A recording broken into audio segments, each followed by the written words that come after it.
Ora, muito boa tarde a todos. Eu de facto não vou precisar de microfone, já perceberam, porque acho que toda a gente consegue ouvir.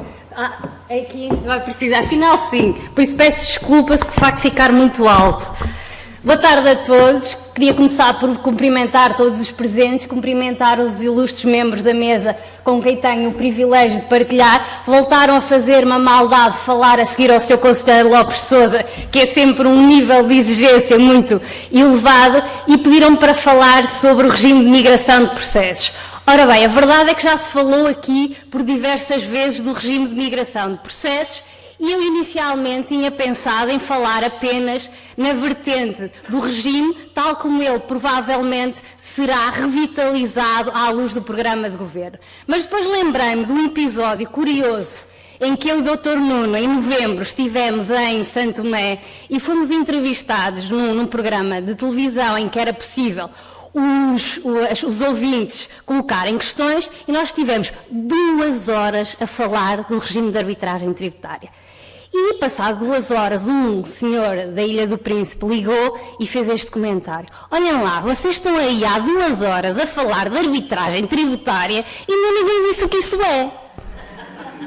Ora, muito bem, antes de vos falar, ainda que seja um ilustre auditório, sobre o que é o regime da migração de processos, e porque esta não é a terminologia legal, eu pensei que seria mais prudente e seria mais adequado, aliás, a palavra correta será adequado, falar sobre o regime de migração de processos. Esse senhor do Príncipe dir-me-ia, e o que é isto do regime de migração de processos? Ora, muito bem, todos já sabem que a arbitragem em matéria tributária foi aprovada ao abrigo de uma lei de autorização legislativa que previa uma ampla abertura à arbitragem tributária, que deveria ser configurada como um direito potestativo dos contribuintes e que estaria vinculada à aplicação estrita do direito constituído.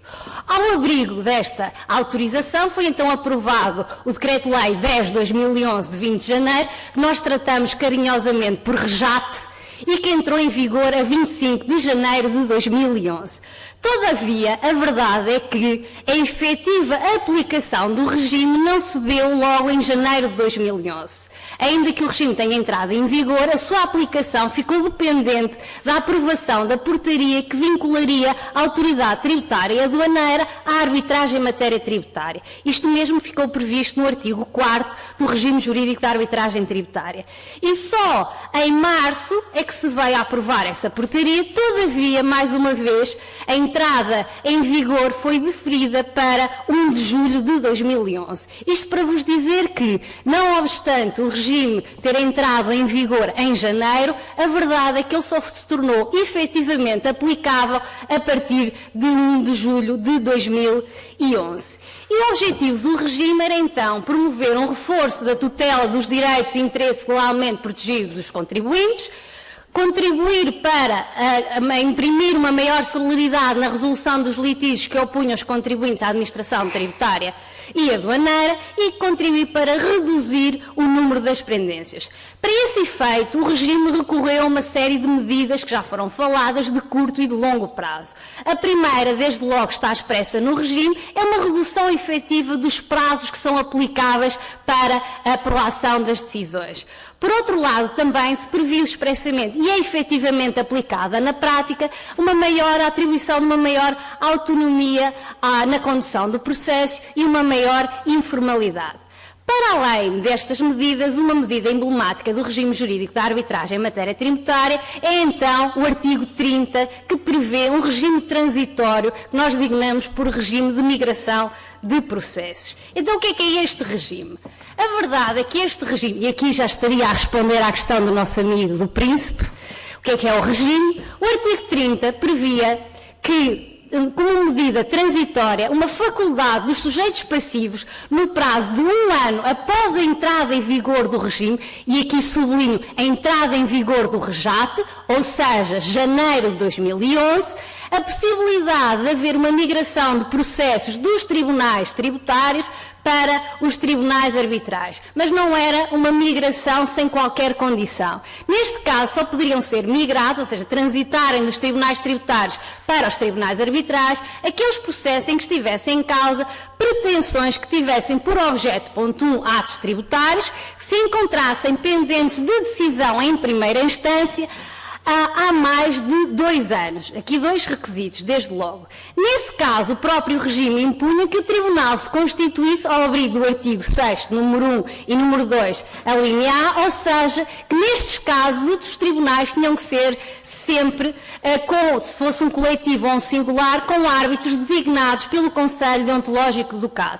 Ou seja, exercendo esta faculdade de fazer migrar o processo, o contribuinte ficava sem a faculdade de poder exercer a opção de designar árbitro. Para além disso, um dos incentivos ao regime era a possibilidade de dispensa do pagamento de custas judiciais. Ora, aqui está também um dos pontos em que houve algum mal-entendido. O que o regime prevê é que, se o processo transitado ao Tribunal Tributário previa até para os tribunais arbitrais, não haveria lugar ao pagamento de custas judiciais, mas haveria lugar, como é evidente, ao pagamento de custas no âmbito da arbitragem tributária, até porque está em causa a remuneração desse serviço. Sendo que, neste caso, como não haveria a possibilidade de escolha de árbitro, as custas seriam pagas ao abrigo da tabela 1 do Regulamento de Custas do CAD. Muito bem, este regime de migração de processos tinha então como efeito a alteração da causa de pedir ou a extinção da instância judicial, de acordo com aqueles que fossem os fundamentos apresentados no pedido de pronúncia arbitral, e estes efeitos produzir-se-iam a partir do momento em que o processo arbitral se considerasse constituído.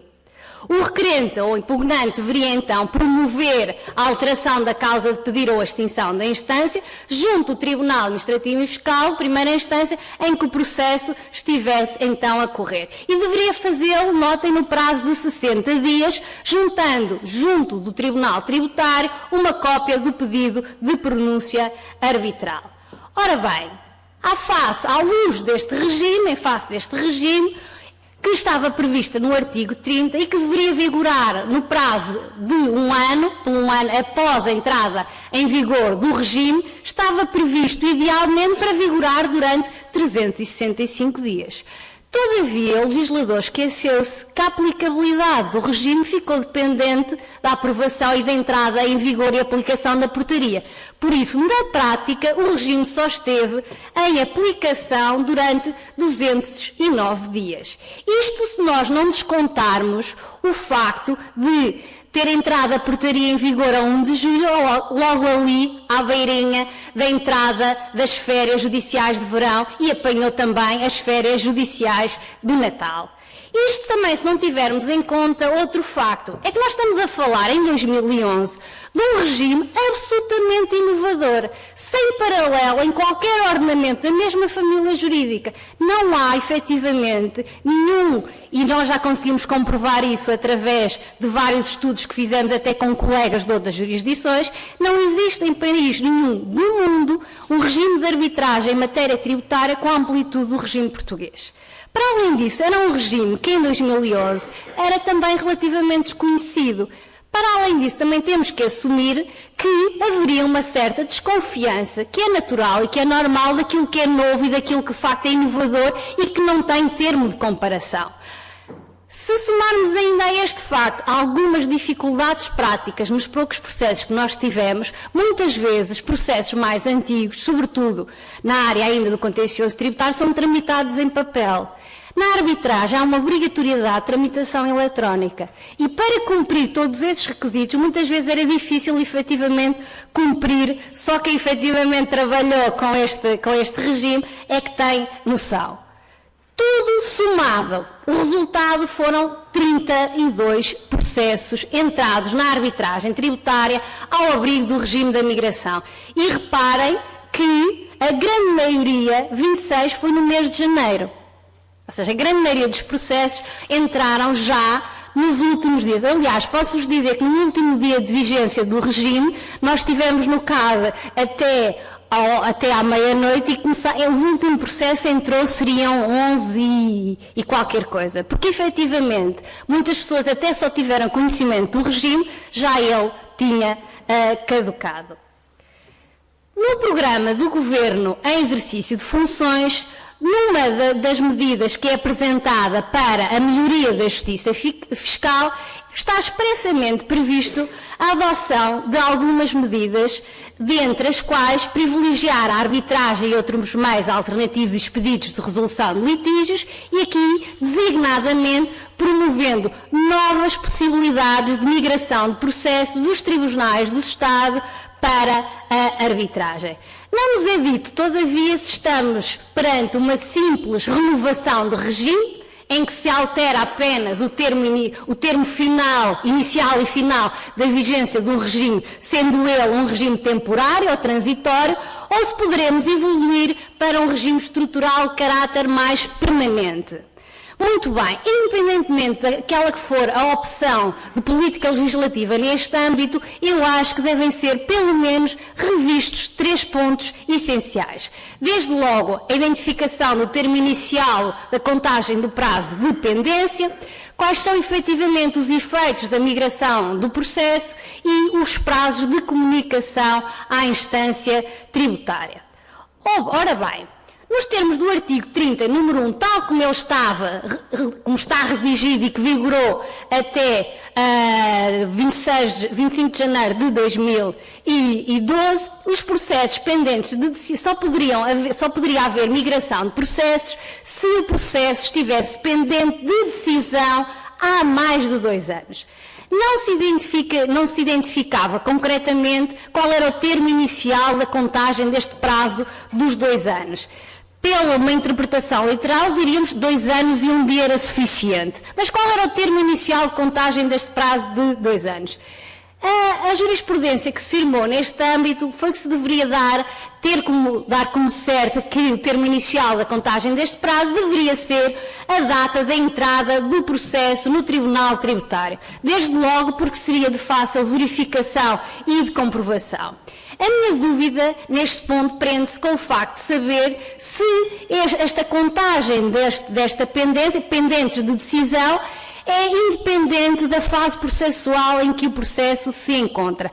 Já se exige que o processo esteja concluído para decisão ou independentemente da fase em que esteja o processo. Numa leitura e numa interpretação literal, diríamos que não nos parece que neste caso se exija que já esteja concluído pela decisão. Basta que esteja pendente de decisão. Parece-me que é a interpretação mais correta. Nos termos do mesmo normativo, à luz da redação, então, em vigor, a utilização desta faculdade determinava, a partir do momento em que o processo arbitral se encontrava constituído, então, o efeito da alteração da causa de pedir ou da extinção da instância. E, nos termos do regime jurídico da arbitragem, o processo considera-se iniciado com a constituição do Tribunal Arbitral, nos termos do artigo 15 do REJAT. Mas, atualmente, entre a entrada do processo e a constituição do Tribunal Arbitral, decorrem cerca de 40 dias úteis. Será que numa simples renovação do regime, em que se altera apenas o termo final da contagem para efeitos de migração de processo, não se deve ter em conta esta alteração legislativa posterior do REJAT? Se de facto nós só compreendemos este prazo se tivermos em conta a redação inicial do REJAT. Na redação inicial do REJAT, que já vimos foi alterado já por 3 vezes, o Tribunal constituía-se quase imediatamente à entrada do processo. Porquê? Porque o prazo previsto no artigo 13 para a autoridade tributária aduaneira ainda poder revogar o ato era contado após a constituição do Tribunal, o que foi considerado um lapso legislativo, porque a vantagem de poder ainda haver uma reapreciação do processo está em ela ser feita antes da constituição do Tribunal. Assim, por força das 3 alterações posteriores ao regime, o REJAT passou a prever que a autoridade tributária aduaneira ainda pode revogar, retificar o ato num prazo anterior à constituição do Tribunal. E se a revogação for total do ato e o sujeito passivo não se opuser ou determinar ou decidir que naquele caso não quer prosseguir com a instância, porque já não há ato, já não há outra questão a ser apreciada, nesse caso o Tribunal não se constitui e não há lugar ao pagamento da taxa subsequente e é devolvida a taxa inicial, sendo apenas devida a pagamento de uma ou duas unidades de conta como encargos do processo. Isto é uma vantagem, imaginem o brilharete que se faz com um cliente, se conseguirmos resolver no prazo de 40 dias úteis uma liquidação de um valor sendo ou não significativo, mas já tivemos muitos processos que efetivamente foram revogados nesta fase. Para além disso, este prazo, na versão inicial do diploma, era de 8 dias, o que era um prazo absolutamente, perdoa-me uma expressão, absurdo, porque achar que se consegue analisar todo um processo que vem de um serviço de finanças e que se consegue propor a revogação de um ato em 8 dias era manifestamente inexecuível. Este prazo foi alterado posteriormente para 20 dias e atualmente é de 30 dias. Outra nota é que este prazo inicial de 8 dias ainda era dias corridos, imaginem. Entretanto, com uma alteração posterior ao diploma, estes 20 dias e depois, atualmente, estes 30 dias deixaram de ser contados em dias corridos e passaram a ser contados em dias úteis. Por isso, se somarmos este prazo de 30 dias úteis para que a autoridade disponha ao abrigo do artigo 13 para se pronunciar sobre o ato, mais os 10 dias úteis que as partes têm para se pronunciarem sobre a designação dos árbitros, prefaz 40 dias úteis entre a entrada do processo e a constituição do Tribunal.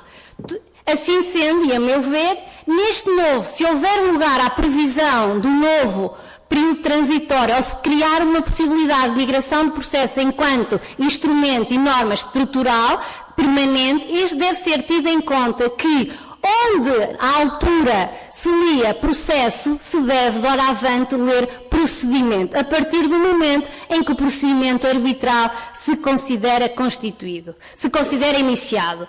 Todavia, aqui pode colocar-nos um outro problema, é que, ao contrário da fase do processo arbitral, a fase do procedimento não tem um termo inicial previsto na lei. Todavia, o Sr. Conselheiro Lopes Sousa já resolveu esse problema e diz que, de facto, está no guia da arbitragem e aceita pacificamente na jurisprudência arbitral que se deve considerar que existe procedimento arbitral assim que o processo entra e não antes da entrada do processo. Muito bem. O artigo 30, número 2, dizia-nos também que estes efeitos de migração do processo, ou seja, o efeito, neste caso, se produziria de alteração da instância ou da causa de pedir, a partir do momento que o Tribunal se considerava constituído, ou seja, a fase de processo, e que competia ao sujeito passivo comunicar no prazo de 60 dias essa alteração, ou seja, a proposição do processo na arbitragem tributária. A minha dúvida era, neste lapso temporal dos 60 dias, haveria aqui algum risco de poder ser inferida a questão, ou ser pelo menos suscitada a questão de uma litispendência, ainda que temporária? O processo, de facto, já tinha migrado para a arbitragem, pelo menos já tinha sido apresentado o pedido de pronúncia arbitral, mas ainda não tinha sido comunicada qual é o efeito desta comunicação e qual é a natureza deste prazo. É outro ponto que eu julgo que deve ser analisado numa eventual renovação do regime. Para além destas questões teóricas, há também uma questão prática que colocou, de facto, muitas dificuldades na implementação do regime, que é o facto de, na maior parte dos processos que estavam pendentes nos tribunais administrativos e fiscais e que migraram os tais 36 para a arbitragem, eram tramitados em papel. E, muitas vezes, os sujeitos passivos, os contribuintes, queriam apresentar também o pedido em suporte de papel no caso. Todavia, à luz do regime jurídico da arbitragem em matéria tributária, impõe-se neste âmbito que a tramitação seja eletrónica. Se possível, deveria então ser prevista essa obrigatoriedade de digitalização dos documentos que produz desde logo o efeito vantajoso ao nível da redução dos custos e também da celeridade na tramitação do processo. Outra questão que eu acho que deve ser esclarecida e que poderia eventualmente afastar alguns operadores deste regime seria, e se o sujeito passivo ou contribuinte, sujeito passivo contribuinte, promove a migração do processo, mas depois o tribunal arbitral se julga incompetente. Perante este risco, poderia haver efetivamente algum receio de recurso ao regime. Todavia, aqui não há qualquer especialidade ao nível de regime. Se de facto houver uma decisão de incompetência do tribunal arbitral e que não se pronuncie sobre o mérito, aplicar-se-á, como nos termos gerais, o disposto no número 3 do artigo 24. Quando a decisão arbitral põe a termo ao processo sem conhecer do mérito da pretensão por facto não imputável ao sujeito passivo, os prazos para a impugnação contam-se a partir da notificação da decisão arbitral. O que entender por facto não imputável ao sujeito passivo pode ter aqui alguma margem de interpretação subjetiva. A meu ver, não será imputável ao sujeito passivo qualquer questão, qualquer divergência apenas hermenêutica. Será, por exemplo, imputável ao sujeito passivo se ele desistir da instância porque suspeita que vai ter uma decisão de incompetência. Não será esse o caso se for, a meu ver, uma mera divergência hermenêutica. Por exemplo, eu tenho uma pretensão de impostos especiais sobre o consumo devidos na importação, que migro para o tribunal arbitral, porque julgo que nesse caso é arbitrável e depois o tribunal arbitral julga que é incompetente. Ou uma questão que ainda é mais dúbia, que é o caso de saber se o IVA na importação é ou não arbitrável. Já tivemos situações em que o tribunal se julgou competente e outras situações em que o tribunal arbitral se julgou incompetente. Nesses casos não me parece que se possa entender como imputável ao sujeito passivo. Tudo assente. Entendo que, de facto, o regime de migração de processos pode efetivamente contribuir grandemente para a redução das pendências, retirando dos tribunais tributários alguns dos processos mais antigos, processos para os quais os árbitros do CAD estão especialmente aptos na medida em que um dos requisitos para serem elegíveis para árbitro em matéria tributária é terem pelo menos 10 anos de comprovada experiência em matéria tributária. Daí que todos estes processos que estão pendentes há mais tempo, de facto, abrangerão legislação com a qual os nossos árbitros já estarão familiarizados.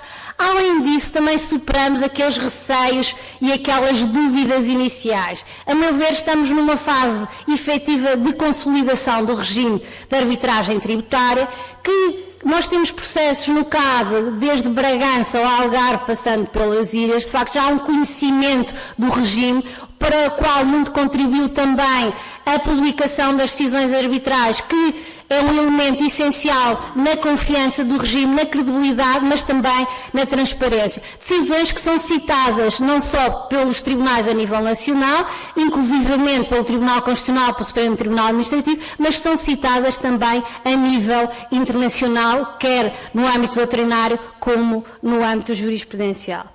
Todavia, e eu acho que devo fazer também esta nota, não se pense que com o regime de migração de processos pode ser entendido como uma solução milagrosa que vai resolver todos os problemas. Isto, como o Dr. Nuno já referiu muito bem, o âmbito de competência dos tribunais arbitrais em matéria tributária é claramente mais reduzido do que aquele que é o âmbito de competência dos tribunais tributários, desde logo porque só há competência em matéria concorrencial ao nível da impugnação e mesmo no âmbito da impugnação são excluídas todas as pretensões em que estejam em causa tributos que não são administrados pela autoridade tributária aduaneira, são excluídas todas as pretensões relativas à matéria aduaneira, infelizmente, são excluídas todas as pretensões relativas a impostos indiretos que incidam sobre mercadorias sujeitas a direitos de importação, infelizmente.